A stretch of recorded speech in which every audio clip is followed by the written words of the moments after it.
best waterfall hike in Vancouver. Interesting.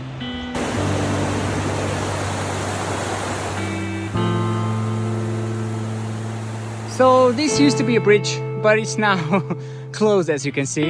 Let's bypass it.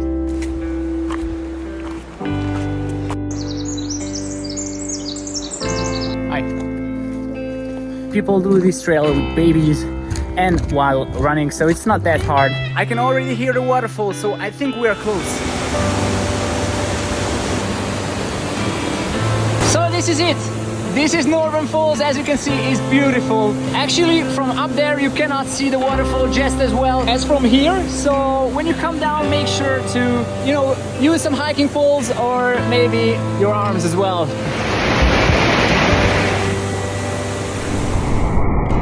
For more hiking and outdoor content, subscribe to my channel.